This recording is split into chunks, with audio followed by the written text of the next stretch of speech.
et bienvenue dans ces premiers Item List de l'année 2021. Alors, les Item List de ce début d'année, ça va être un bilan parce qu'on m'a posé la question. Alors oui, tout de suite, vous prenez un café, un thé, un chocolat, ce que vous voulez. Hein, on s'installe, on est cool, on est à la cool.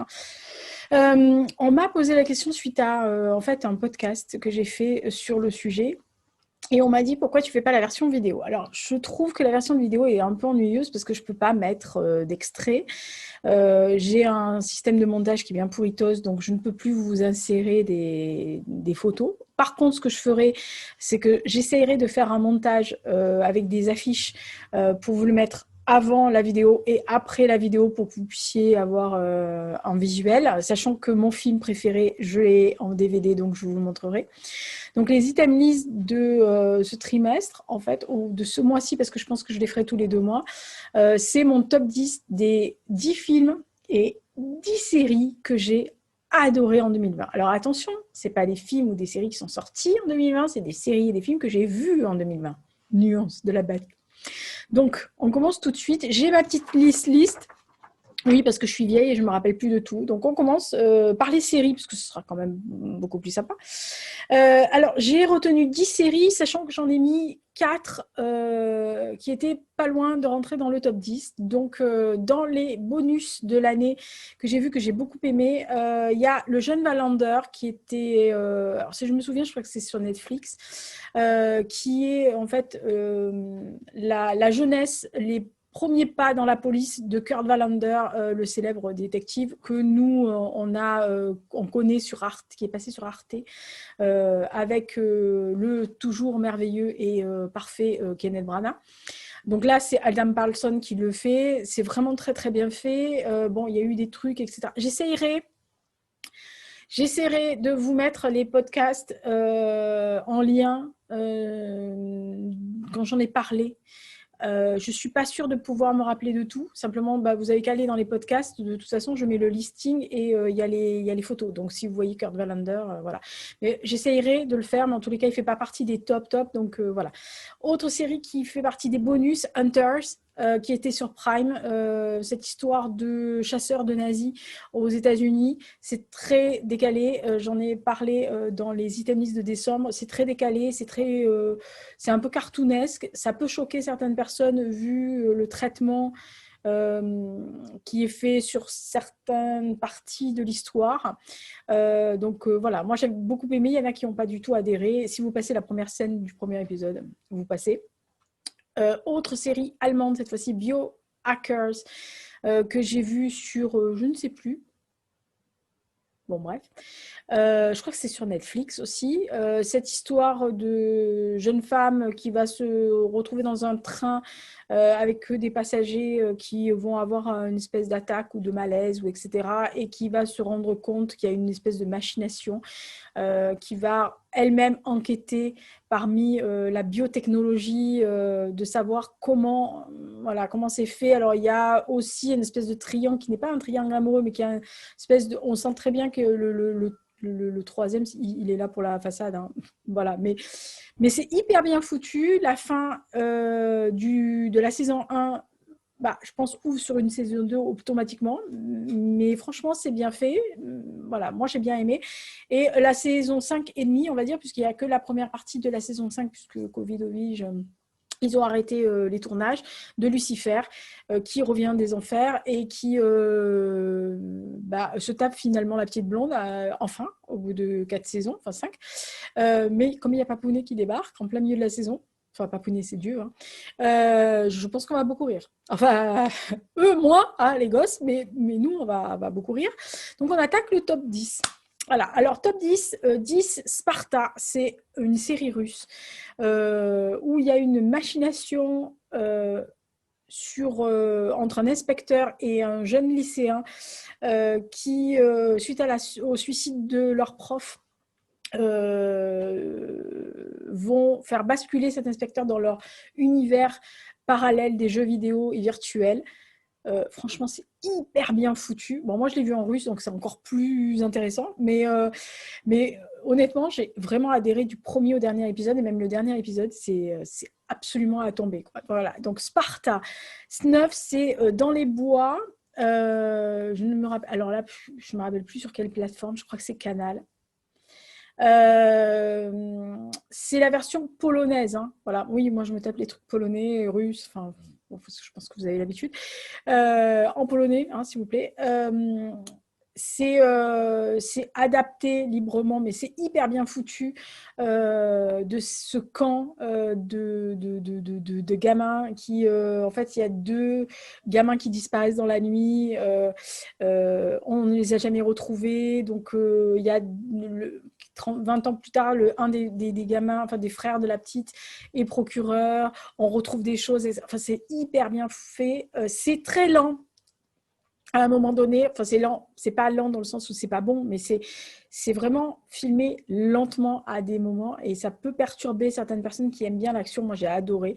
Franchement, la version polonaise dans les bois, j'ai trouvé, les acteurs sont formidables, l'histoire est bien foutue, bon elle est bien écrite aussi, et puis la lumière, l'ambiance. Cette ambiance, en plus, l'ambiance des années 80 qui dénote avec l'ambiance de maintenant. Enfin, je trouve que c'est... En Pologne, en plus, on voit bien la différence de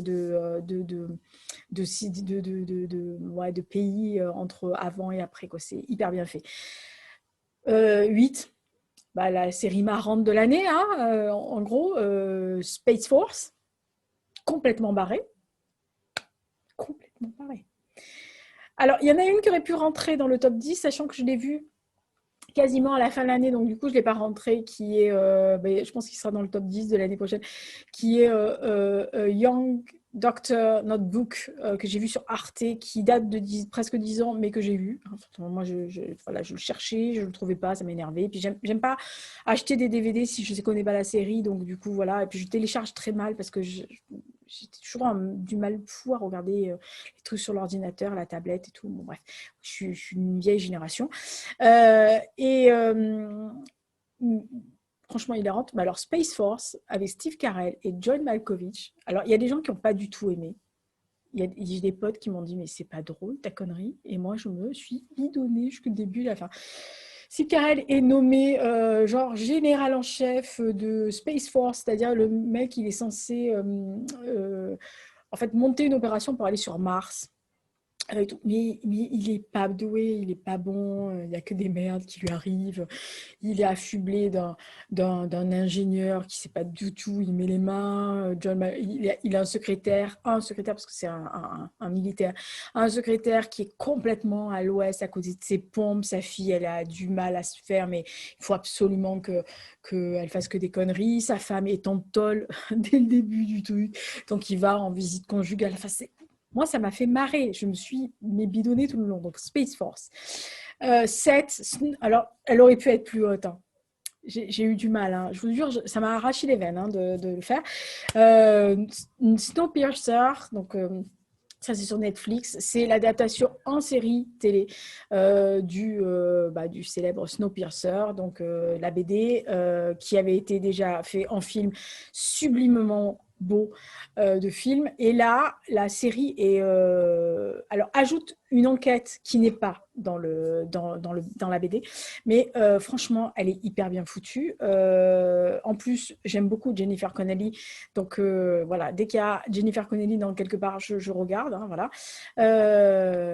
Oui, je suis accro au couple. D'un côté, vous avez Jennifer Connelly, de l'autre côté, vous avez Paul Bettany. Vous voyez ça fait un joli combo quand même. Hein. Donc, j'étais déjà fan de Paul Bettany, puis je suis devenue fan de Madame. Donc, comme ça. C'est hyper bien fait. C'est glaçant quelquefois. C'est aussi violent que dans la BD, dans le film. Mais il y a ce côté ouaté derrière. Les personnages sont bien développés. L'univers est bien retranscrit. Il y a des petits trucs qui peuvent différer, qui peuvent choquer les vrais fans de Snowpiercer comme moi. Mais en gros, c'est une série qui se tient. La fin... Le cliffhanger de la première saison est absolument génial. Voilà, donc j'espère qu'ils vont faire une saison 2 parce que là, quoi que ça peut se finir comme ça, hein, c'est pas grave. Mais enfin, s'il y a une saison 2, c'est mieux. Donc Snowpiercer 7, 6, Unorthodox. Franchement, j'ai beaucoup aimé cette mini-série de cette jeune femme de la communauté des Juives ultra-orthodoxe de New York qui va avoir un mariage arrangé avec un garçon qui aurait pu être un époux assez convenable et assez gentil avec elle, mais mais elle rêve à autre chose. Elle veut une liberté, elle veut voir sa mère, enfin, se retrouver avec sa mère. Elle s'en va à Berlin. Elle découvre une autre planète que sa vie étriquée, très codifiée. De son côté, son mari est un peu poussé par tout le monde à la récupérer. Franchement, en plus, l'actrice, c'est une mini poupée, quoi. Mais vraiment une mini poupée avec ses grands yeux ouverts, ébahis tout le temps. Enfin, elle est formidable, cette jeune femme. Et, et je trouve qu'il est touchant, ce rapport entre les deux jeunes gens, lui qui est engoncé dans son costume et elle qui veut se débarrasser de son costume. C'est vraiment une très bonne mini-série. Le making-of est génial sur Netflix. 5, A Plot Against America. Ça fait froid dans le dos. Philippe Roth à l'écriture, bien sûr. C'est si Lindbergh avait été président des États-Unis, vu son penchant pour le nazisme, qu'auraient été les États-Unis, qu'aurait été la politique des États-Unis, sachant que Philippe Roth explique dans ce livre que Lindbergh aurait un peu appliqué la politique antisémite.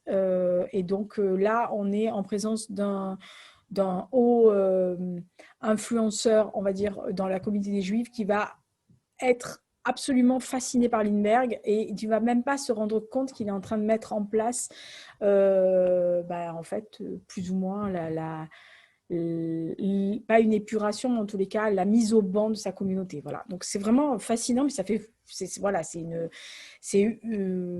un peu ça vous fout la trouille, quoi. En gros, vous vous dites, ah, ça peut arriver quand même. Hein. Oui.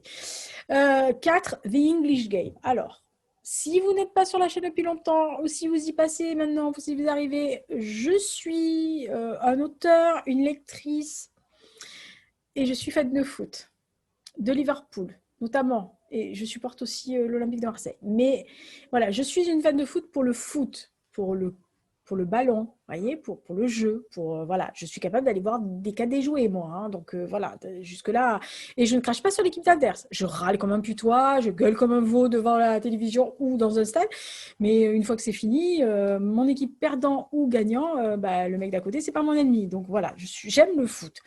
Et The English Game, c'est une série formidable.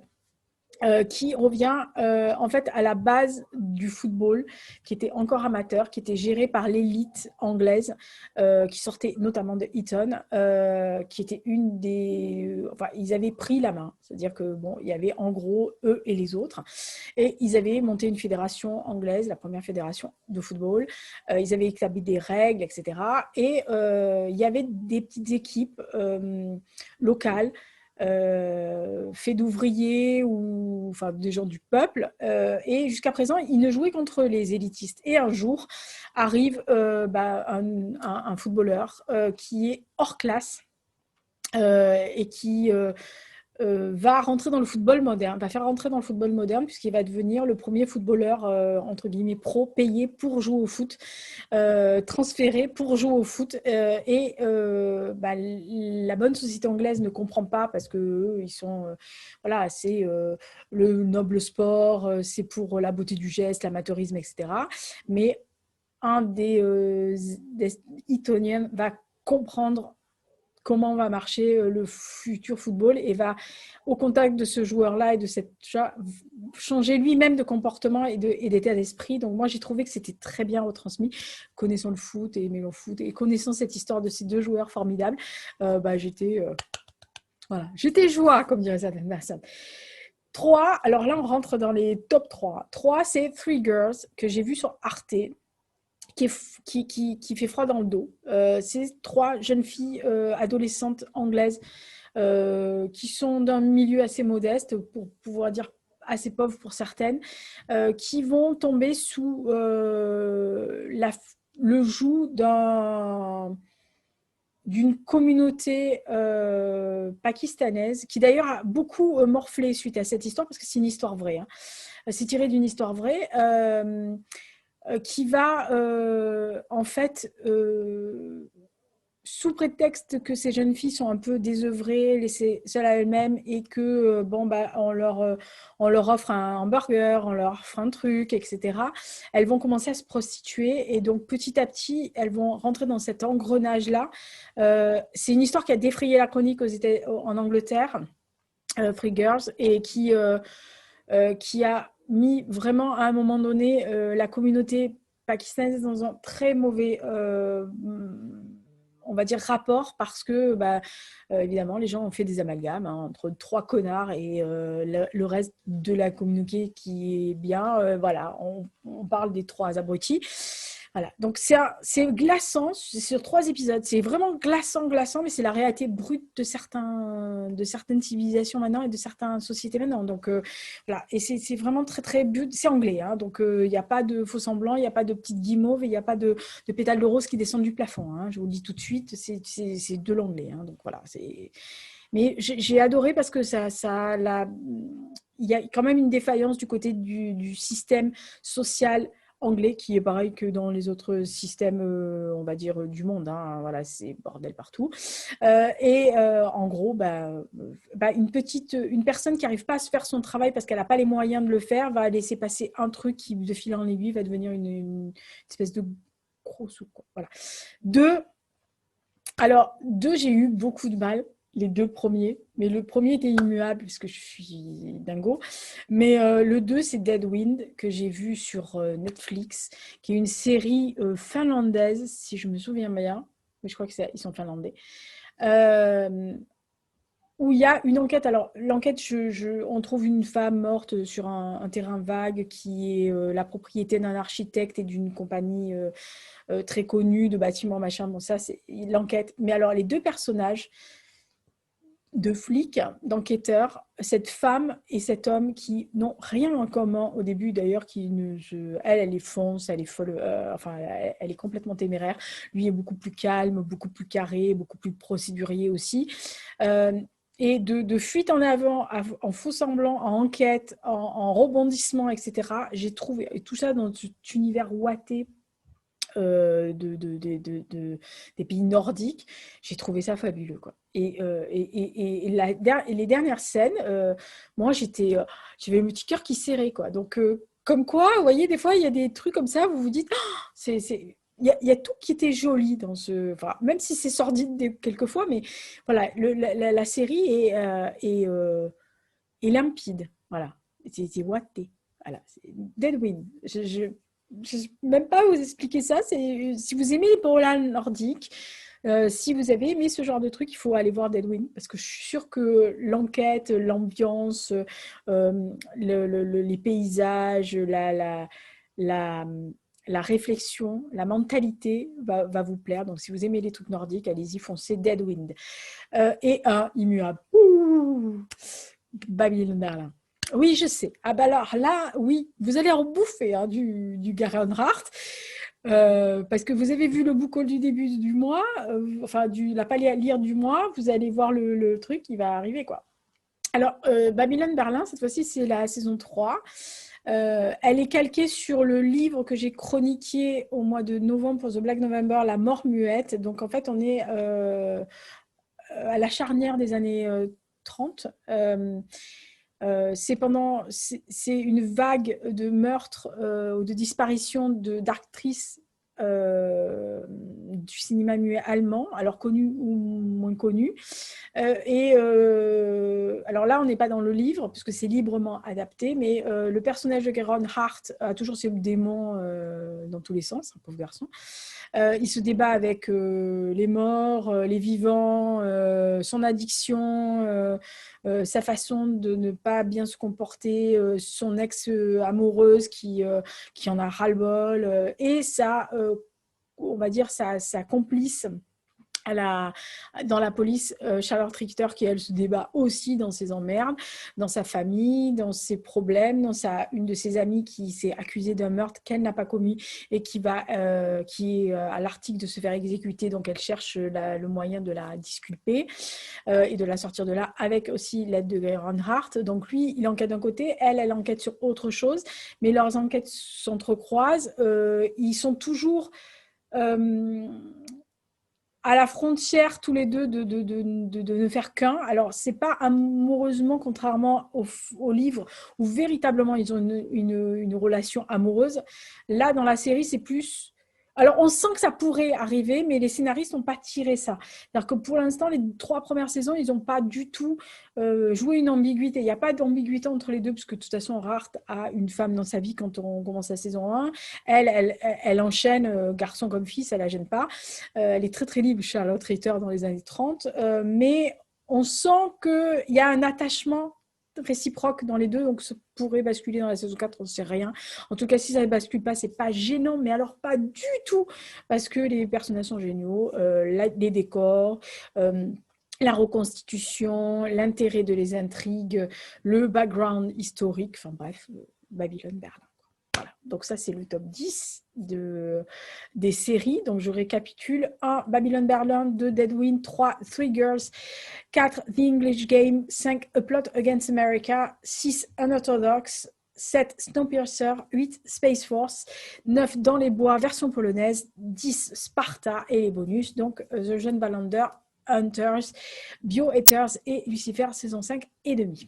Alors, on passe au film que j'ai vu en 2020 et où j'ai... Voilà, je bois un coup, ça vous gêne? Non. Oh, c'est chaud. Oh merde, je vais me cramer la gueule. Alors, hors concours, enfin, on va dire bonus, ça fait partie... Alors, il y en a 2 que j'ai vus vraiment à la fin de l'année, pratiquement. Un, c'est Proxima. Cette histoire de cette jeune femme qui se prépare à être astronaute et qui est tiraillée entre sa fonction de mère et sa fonction de future astronaute, jouée formidablement par Eva Green, à la fois touchante, une force de caractère et montrant très bien que les femmes peuvent tout faire, mais ont des sacrifices à faire que les hommes n'ont pas à faire. Donc voilà, mais c'est très très beau film, très simple, hein, très... il n'y a pas de fioriture, machin, mais c'est un très très beau film. Autre film que j'ai vu, The Last Full Measure, que j'ai vu sur, je crois, Prime.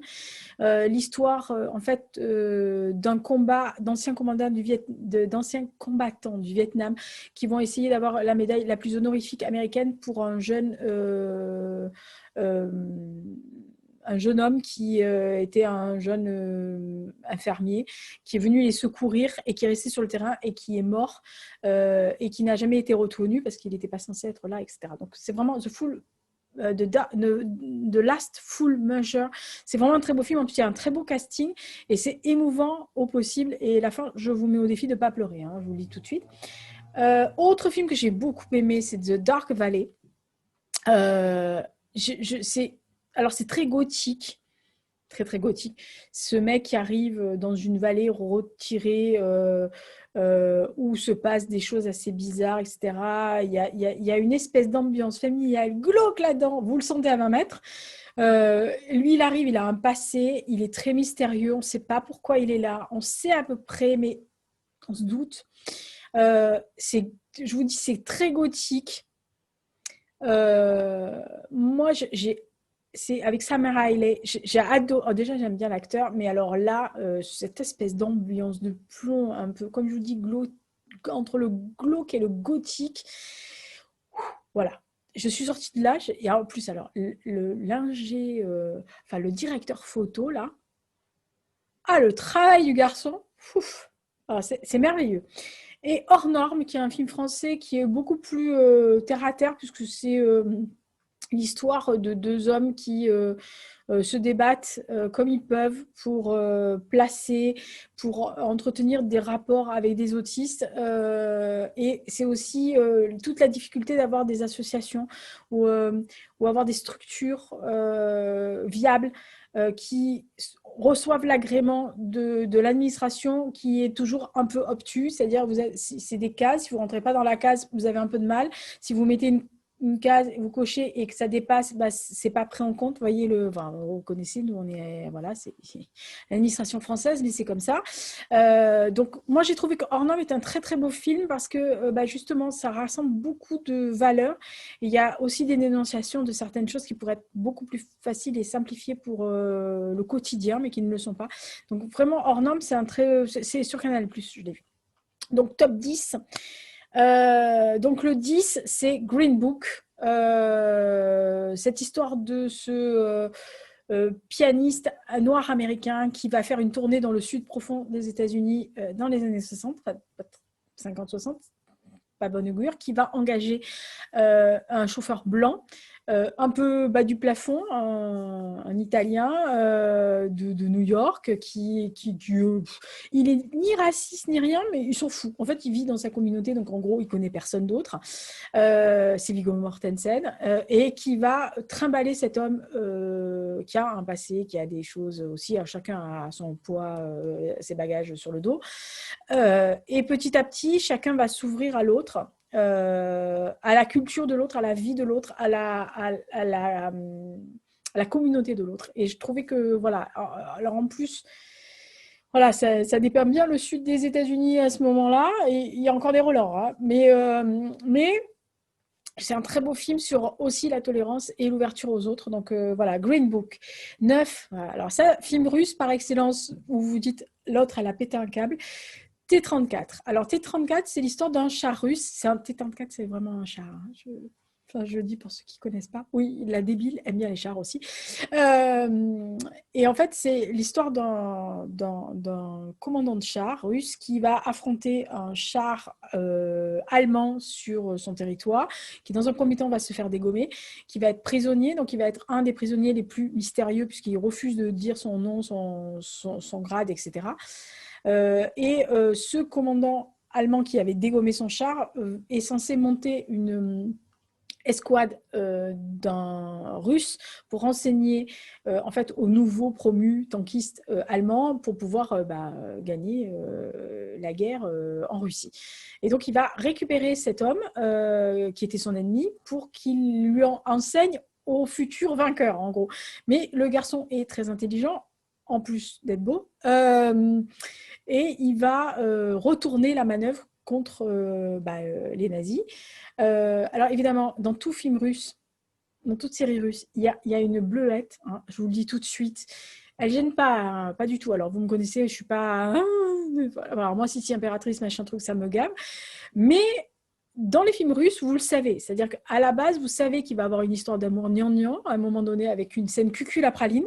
Vous le savez. Donc, vous attendez à ça. Et alors, finalement, elle est très cucul à praline, mais elle passe très bien. Vous voyez, contrairement à certains trucs de Noël, là, ça passe. Donc, T-34, si vous aimez les films de guerre, en plus, c'est hyper bien filmé.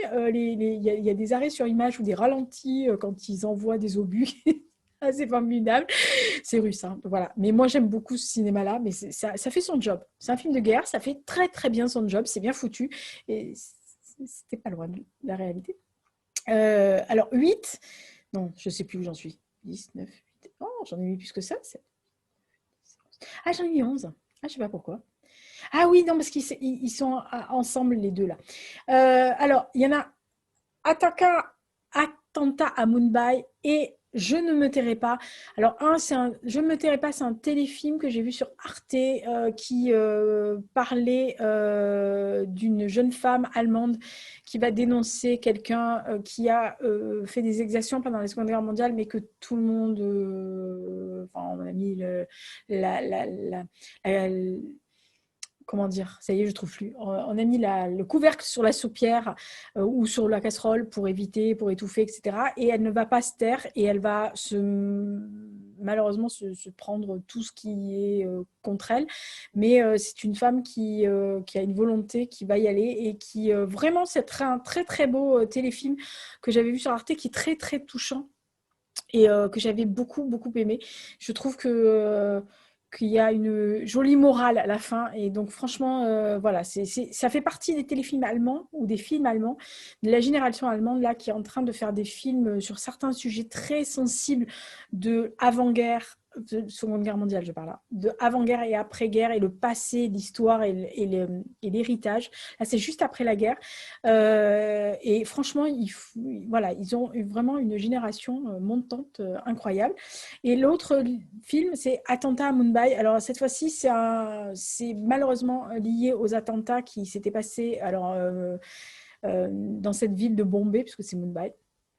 dans ce grand hôtel magnifique, c'est un palace où des terroristes vont rentrer et vont liquider étage par étage, sachant qu'il y a des personnes qui vont se sacrifier en gros pour sauver les clients de l'hôtel, puisque la clientèle est roi, le client est roi dans ce palace, et donc le personnel va aller jusqu'à on va dire, l'ultime sacrifice pour sauver tous les résidents qui étaient dans l'hôtel quand les attentats ont lieu et quand les terroristes rentrent et n'hésitent pas à massacrer tout le monde. C'est un film qui prend vraiment aux tripes. Il y a plusieurs panels de personnages. Ça va du jeune Indien, père de famille qui vit dans les bas-fonds de Bombay, qui tire la langue pour faire 2 gages dans cet hôtel, etc., au majordome qui a vécu toute sa vie dans ce palace et qui ne vit que pour ce palace, aux riches américains qui arrivent, qui visiblement n'étaient pas riches avant, mais qui a épousé une héritière et qui ne connaît pas trop les codes, mais qui a quand même un minimum. Il y a beaucoup de scènes très poignantes, très touchantes, très difficiles aussi à supporter, mais vraiment, ça vaut le coup de le voir à Tanta Mumbai. Et la scène d'ouverture est assez... ça fait froid dans le dos, hein, je vous le dis tout de suite. Ensuite, ça doit faire 7, c'est Tolkien. Je l'ai vu sur Canal+. Alors, je ne suis pas une fan absolue de l'univers de Tolkien, même si j'ai lu Tolkien. Oui, oui. Ma génération, on a lu Tolkien. Hein, je veux dire, on n'a pas découvert Tolkien à la télévision ou sur grand écran. Un peu comme Martine, hein, il y en a qui sont tombés des nues. Nous, non. Nous, on est intraveineuse, hein, Tolkien. Donc, en gros, voilà. Mais j'étais intéressée de savoir, en fait, de connaître un peu plus sur la vie. Donc, je sais que c'est romancé, machin, mais là, c'est, on va dire, Tolkien avant, le jeune homme qui va imaginer cet univers incroyable, qui va l'enrichir de tout ce qu'il a pu glaner dans ses années de lycée, de collège, d'humiliation quelquefois, d'amour contrarié, de facétie, d'amitié avec ses camarades, de la perte de ses camarades, de la guerre, de la Première Guerre mondiale qui a beaucoup influencé Tolkien. Vraiment, c'est une espèce de genèse romancée du jeune Tolkien. Moi, je trouve que Nicolas Hoult est vraiment formidable dans le rôle et il apporte cette espèce de petite touche comment dire, d'émotion à chaque scène. C'est assez rare quand il y a des acteurs qui arrivent à retranscrire ça. Enfin, je veux dire, toutes les 5 minutes, vous avez envie de lui prendre la main à Tolkien. Donc, du coup, voilà. Mais c'est un très, très joli film. 6, alors, arrêtez tout. Je suis fan de western aussi. Oui, je sais. Je suis capable de me taper fort à la mot, Eldorado, etc. pendant des heures. Hein. Oh, la prisonnière du désert. Oh et elle portait un ruban jaune. Ah, en français, c'est quoi? C'est la charge héroïque, je crois. Parce qu'en anglais, c'est she wears a yellow ribbon, je crois. Et donc en français, je crois que c'est la charge. Non, mais je suis capable de regarder tous les films de western. Hein. Attention, je suis une grande fan de western. Et là, je l'avais vu au cinéma et je suis retombée dessus sur Canal, sur Hostiles, avec le divin Christian. Oui, je sais. Bref. Et je suis tombée en arrêt, parce que je l'avais vu au cinéma, je me souvenais que ce film était sublime, mais je l'ai vu donc à la télé sur Canal, et j'avais mon casque anti-bruit, donc je n'entendais que le film, et je n'entendais rien d'autre. Et je peux vous assurer que ce film-là, alors il prêche la tolérance, il y a ce côté dur, rude, très compliqué de l'histoire, etc. Bon, il y a cette jeune femme qui a perdu sa famille, massacrée par des Indiens, qui va se retrouver confrontée à être obligée, parce qu'elle va prendre une espèce de diligence, pas une diligence, une voiture, mais va prendre... la troupe qui est menée par ce vieux soldat de la guerre qui déteste les Indiens et qui est forcé d'accompagner un vieux chef pour mourir sur ces terres. Donc au début, il est un peu hostile, le gars, mais qui va lui aussi s'ouvrir à l'autre, à la culture de l'autre, et cette jeune femme qui va découvrir que pas tous les Indiens sont des meurtriers, etc. Les paysages sont grandioses, les acteurs sont superbes, superbes dans tous les sens, c'est-à-dire au point de vue, on va dire, mise en scène, jeu, etc., mais aussi par leur jeu tout simple. C'est c'est un des plus beaux films épiques que j'ai vus depuis longtemps, parce qu'il y a une poésie dans le film, même parmi la dureté, il y a quand même quelque chose. Et c'est un film que je vais acheter en DVD parce que je pense que c'est un film que je verrai, pas régulièrement, pas tous les jours, hein, mais c'est un film que j'aurai grand plaisir à voir assez régulièrement, si je peux, parce que vraiment, c'est un très beau film en Hostile. 5, Sympathie pour le diable. Alors, c'est un film qui se passe à Sarajevo pendant le siège de Sarajevo. C'est un journaliste qui a vraiment existé, qui raconte, entre guillemets, le problème, la frontière très ténue qu'il y a entre être là-bas comme un reporter de guerre et ne pas prendre parti pour l'une ou l'autre des belligérants. Il va malheureusement prendre parti à un moment donné. Il va se confronter par rapport au diable, à tous les sens du terme, diable avec des formes humaines. C'est un film en noir et blanc, très bien foutu, très beau, très lyrique, très difficile, mais vrai sur la réalité qu'était Sarajevo à l'époque. Alors, il y a beaucoup de gens qui ont oublié, mais c'est une guerre qui se passait à côté de la maison, hein, en gros à moins de 2 heures et demie de vol, qui a enflammé, qui a failli réenflammer l'Europe à cause de ça, et qui a explosé, nous a explosé à la gueule, et qui a fait des milliers de morts et qui a meurtri toute une population et tout un pays et tout un peuple. Voilà. Donc c'est vraiment Sympathie pour le diable, c'est vraiment un film qu'il faut voir. En plus, voilà, c'est des journalistes, plusieurs journalistes. Lui, c'était un journaliste français qui a existé, qui a été très marqué par son passage là-bas. Physiquement et moralement.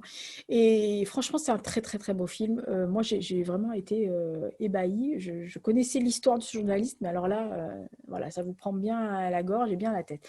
4, À couteau tiré. Alors, c'est un espèce de enquête Sherlock Holmes, si vous voulez, un peu à la Hercule Poirot fois Sherlock Holmes, etc., joué par l'excellent Daniel Craig, qui est très très loin de son personnage de James Bond là-dedans. Il y a une palette, une brochette, on va dire, d'acteurs tous aussi formidables les uns que les autres.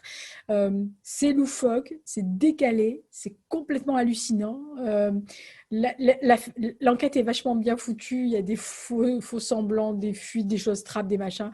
Il y a des personnages qui sont complètement à l'ouest. Non négligeable, Chris Evans, qui est loin de son Captain America. Moi, j'aime bien quand il est dans les films un peu underground, un peu indé. Je trouve qu'il est à son meilleur quand il est là-dedans que dans les films de grosse production. Et franchement, à couteau tiré, mais c'est une petite merveille à voir, quoi. Je veux dire, vous ne vous ennuyez pas une seule minute, il y a toujours quelque chose, il y a des dialogues qui fusent, ça peut être drôle comme ça peut être très touchant, etc. Enfin, il y a des... Franchement, si vous ne l'avez pas vu, il faut y aller. Puis alors, la performance de Daniel Craig est grandiose. 3, autre belle performance, autre joli garçon, enfin un bel homme maintenant, Brad Pitt dans Ad Astra. Alors, je l'avais vu au cinéma. J'avais trouvé le film génial, hein, mais il y avait, je sais pas, il y avait quelque chose. J'étais sortie pas mitigée, mais je me dis, ah, il est pas mal et tout. Et je l'ai revu à la télévision avec mon casque, machin. Et je suis restée scotchée. Alors, je ne sais pas si c'est parce que j'avais loupé quelque chose, parce que je chrome dans mes oreilles. À l'époque, on pouvait manger des pop-corn, enfin pas moi, mais il y en a qui bouffent. Donc peut-être que j'avais loupé un truc, j'avais été distraite, j'en sais rien. Mais Brad Pitt n'a jamais été aussi excellent que dans ce film-là. Moi, en vieillissant, déjà, je le trouve de plus en plus sexy et attrayant et attirant. Oui, parce que j'aime, moi, dans les légendes d'automne, il me laisse froid, le gars. Donc, vous voyez, moi, commence à le trouver assez sympathique dans Seven. Oui, je sais, je ne suis pas normale. Mais voilà, moi, Brad Pitt, en vieillissant, je le trouve forcément très intéressant à regarder visuellement. Vous voyez, outre son jeu, mais visuellement. Et là, il est à la fois fort mais faible. Il a cette espèce de carapace qui se fissure à un moment donné. Et puis cette quête du père qui est quand même assez impressionnante. Moi, je trouve que c'est un très beau film. Il a une profondeur, cette chute-là, c'est impressionnant. Mais vraiment, c'est un film. Alors, c'est un film dans l'espace, mais pas vraiment. C'est pas Interstellar, hein, c'est pas Gravity. Mais voilà, il y a un supplément d'âme dans ce film-là qui est largement porté par les épaules de Brad Pitt. Mais moi, j'ai vraiment aimé. Et pareil, c'est un film qui m'a un peu serré le cœur à la fin. Outre le fait que vous avez envie de prendre Brad Pitt dans vos bras, c'est un très très beau film. Donc Ad Astra, c'est un film pareil. C'est un film que j'achèterai en DVD parce que c'est un film que je vais revoir avec grand plaisir. Alors moi je l'ai vu sur Prime. Attiré, je dois l'avouer, par Adam Driver, qui est bien avant son rôle dans Star Wars, m'avait attiré l'œil plusieurs fois, notamment dans Girls. Et quand je le vois à l'affiche, j'y vais. Voilà. C'est un acteur qui, généralement, quand il est à l'affiche d'un film, il n'est jamais mauvais.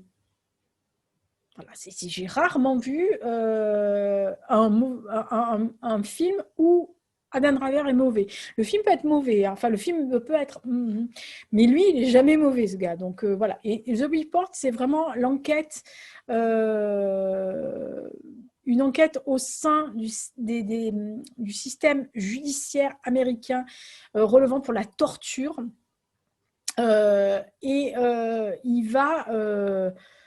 C'est quelqu'un qui va s'oublier dans une enquête judiciaire. Alors, ça peut être bavard pour beaucoup de monde, mais je trouve que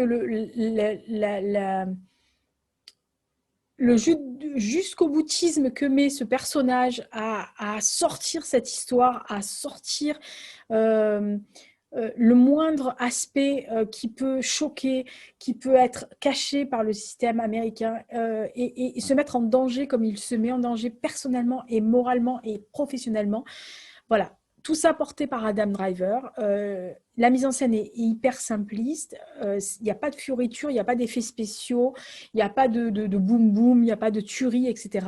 Tout est très psychologique. Mais justement, la psychologie fait dans ce film-là que vous êtes attiré par ce film, que vous essayez de voir jusqu'où il va aller, jusqu'où il peut se casser les dents dessus. Il a ce côté un peu parce qu'il il est grand, Adam Driver, donc il a ce côté un peu déginglandé quelquefois, où il se heurte, il se prend des portes pas possibles, mais il a ce côté je veux y aller, j'y vais, je m'en fous. Voilà, on lui a donné une mission, il y va, il fonce, etc. Enfin bref, The Report sur Prime, franchement, allez voir parce que ça vaut le coup. Je crois que c'est sur Prime, hein. Je voudrais pas dire de bêtises, mais je crois que c'est sur Prime. Voilà. Je ne me rappelle pas si c'est sur Netflix ou Prime. Je crois que c'est Prime qui a fait ça. Voilà. Et dernier, numéro 1, du numéro 1, et il est indétrônable, hein. Je vous le dis tout de suite, vous pouvez gueuler comme vous voulez, j'ai déjà acheté le DVD. Là aussi, on va mieux ensemble. Oui, parce qu'on peut. 1917, Sam Mendes. Voilà. La claque de l'année dernière. Je ne peux pas vous dire plus. Je suis sortie en larmes du ciné. Mais en larmes. Si bien que mon ouvreur préféré, du temps où je pouvais aller au cinéma, m'a regardé. Il a regardé le numéro de la salle pour savoir d'où je sortais, parce qu'il y avait forcément... c'est pas un grand complexe, hein, où je vais, il y a 4-5 salles. Parce que j'aime bien les petits cinémas un peu indés. J'aime pas les gros machins complexes. Mais je suis sortie de la salle. Il a regardé le numéro de la salle en se disant mais d'où elle sort, de quel film elle sort pour être comme ça. Il m'a regardé, il m'a fait. Et j'ai regardé, je fais. Je l'ai revu. J'y suis retournée une semaine après pour le revoir parce que je me suis dit maintenant que tu sais la fin, tu sais la finalité de ce but-là, tu vas le regarder avec tous les yeux du cinéma de Mendes, quoi. Et alors ce long travelling qui fait à suivre ces deux soldats qui sont chargés d'une mission, c'est-à-dire porter un ordre de retrait sur le front, parce qu'en fait, le haut commandement anglais a compris que c'était un piège des Allemands.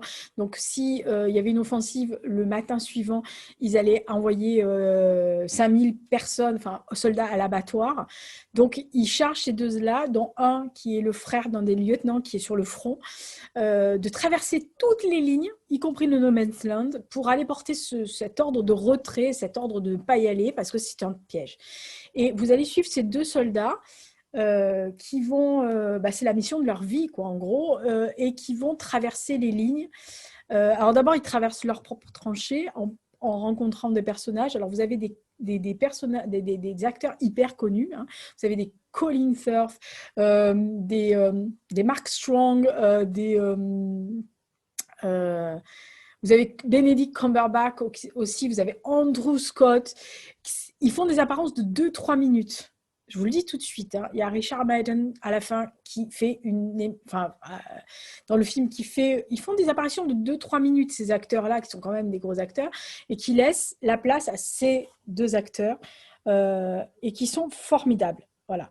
Franchement, George Mackay et Dean Charles Chapman sont excellents. Alors, George Mackay, je savais déjà qu'il était excellent.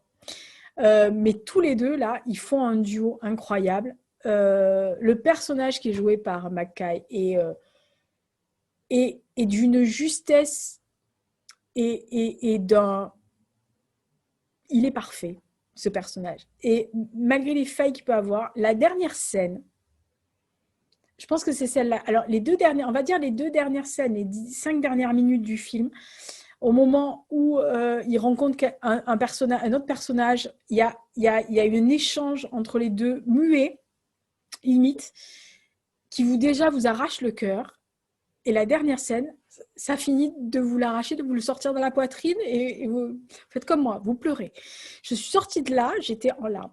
Et les combats sont hyper bien restitués. Le No Man's Land est effrayant, parce que ils n'ont pas occulté l'horreur des tranchées, l'horreur de ce que les hommes sentaient, voyaient, entendaient, parce que c'est ce bourdonnement de mouches sur les cadavres. Enfin, punaise des bois, quoi.